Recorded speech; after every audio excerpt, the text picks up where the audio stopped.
And in spite of all that, Mr. Speaker, Dorothy Asher spent 11 days in the hallway, 3.5 months in a hospital, waiting to get into residential care. That's just wrong. That's totally unacceptable. And the only reason she got out of the hallway and got into residential care is because of her family. Her families were strong advocates for her. And what about the seniors who don't have strong advocates? How long are they going to have to wait in hospital at $1,200 a night as opposed to $200? How long are they going to have to wait in a hallway? 11 days? How many days?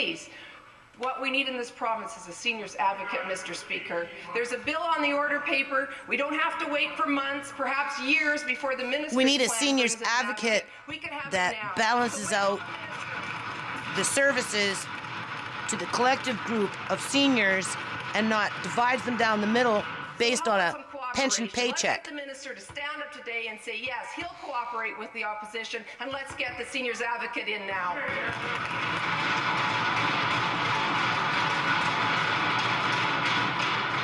Minister?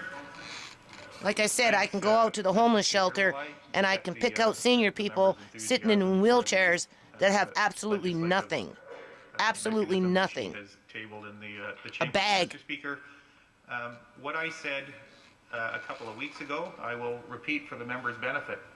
There are times when, despite what we do, seniors will find themselves in difficulty, and the government has concluded and agrees a seniors advocate is an appropriate step to take. But, Mr. Speaker, sometimes... But then we also have to remember that all the resources can't just go to the seniors either, and that's what's starting to happen here on a bulk scale in terms of budgets, because, you know, I'm an example, been to the doctor 4 times in the last year, and each time I've been turned away. Literally, whether, you know, you can't get in because the doctors have met their quota, or, you know, the doctor doesn't want to address your needs and sends you somewhere else and tells you to go somewhere else to go find your old family doctor that's not taking new patients anymore. So young people and families are falling through the cracks as, you know, a lot of the services are being shifted to these needs, right? So there's big gaps within the healthcare system, literally. For Nanaimo, North Cowichan. Thank you, Mr. Speaker. We know that Liberal forest policies are costing mill workers their jobs. 35,000 jobs have been lost from the industry under this government. Now we're seeing that forest policies are also costing the companies money. Coastal Woodmill in my constituency invested $600,000 to improve their log peeling capabilities, to take half a second off per log. They needed to improve that efficiency when dealing with second-tier logs because high-value logs are being shipped offshore. Mr. Speaker, more than 40% of all logs cut on the coast were exported last year. Businesses are doing what they can to create jobs, but they're being hamstrung by failed BC Liberal forest policies. What is the minister going to do to ensure that those BC logs stay in BC to create and sustain BC jobs?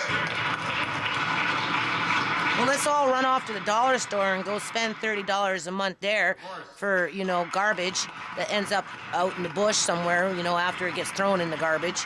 And, you know, support the economy in China versus, you know, taking those monies and putting them in BC. To want to work towards making sure that as much as possible of domestic logs and as much as possible activity takes place here in our mills in British Columbia. But let's be clear, Mr. Speaker, the log export policy, the balanced policy that we have, less than 10% of the total harvest here in British Columbia is a policy that's creating jobs here in British Columbia. It's one that's essential to ensure that uneconomic stands are harvested, that we continue to have a full level of economic activity. It is a policy that's creating jobs here in British Columbia, one that is supporting forest-dependent communities across this province. It's one that we will continue to work on to ensure that the surplus test that's in place, that is applied to ensure that when mills need those domestic logs, they go to those mills. That surplus test is there. We will continue to administer the balanced policy we have here in British Columbia.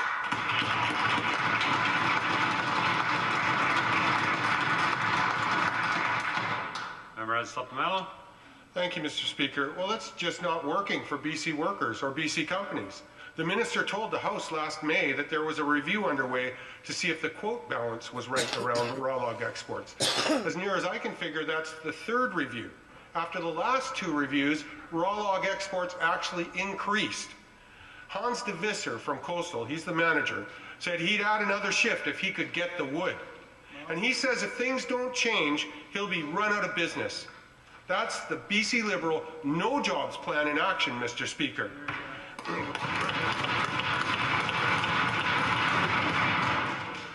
Companies like Coastland, they can't afford another review if it means more raw logs are going to be exported. Will the minister finally commit to ensuring that leading BC companies like Coastland can get access to BC logs?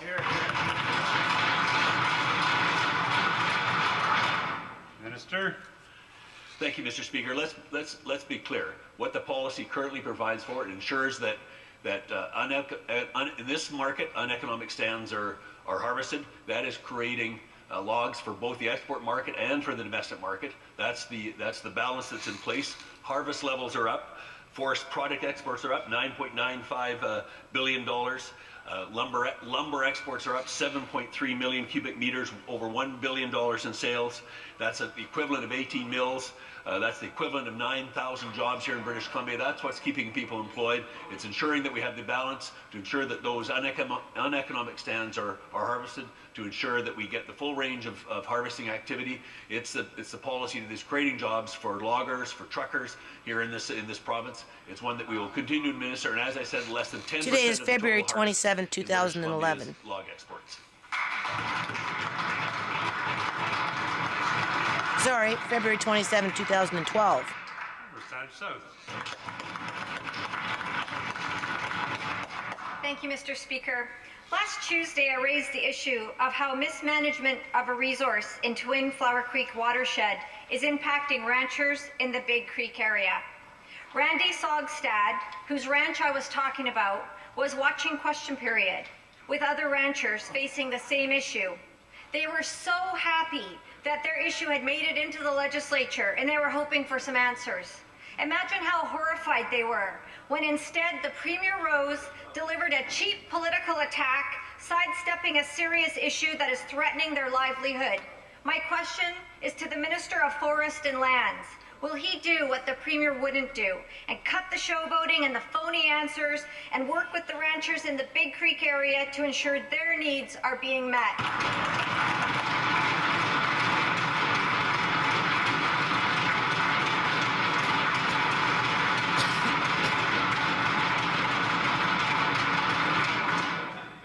Minister. Yeah. Thank you, Mr. Speaker. And just to be clear to the member opposite, and thank you for the question, that's exactly what we are doing. We are working with the ranchers in that area, addressing that the impact of harvesting practices there. It's had a Forest Practices Board review. The Forest Practices Board review confirmed that the harvesting activities were not Clear cutting, impact. But there is a whole range of stuff issues like that in that area, including overall drought conditions and things. Our staff in the Ministry of Forest Lands and Natural creating a Resource desert. Operations are working with the ranchers to ensure that they get the water supplies they need. I've had the chance to have a conversation with the rancher that the member opposite references, and we will continue to work with them in that area to address the concerns that they are bringing forward. soil erosion.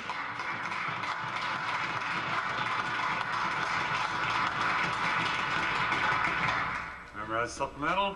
Thank you. Mr. Speaker, let me read from the letter Randy sent to the Premier following her performance in Question Period last week. If our 100-year-old ranch is worthless to your government, would you please send a letter stating that? We would rather quit now instead of hanging here with no water and suffering a slow death.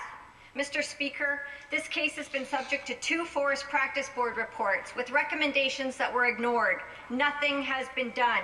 Again to the Minister, these ranchers are looking for the Liberals to take action and protect their access to water.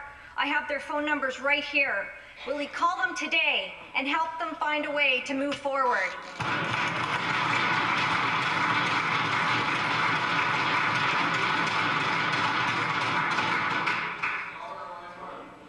Minister. Thank you, Mr. Speaker. And as I said to the member opposite in response to the first question, we are working with the ranchers in that area, addressing those concerns. We're working with the Beetle Action Coalition in that area to address those issues.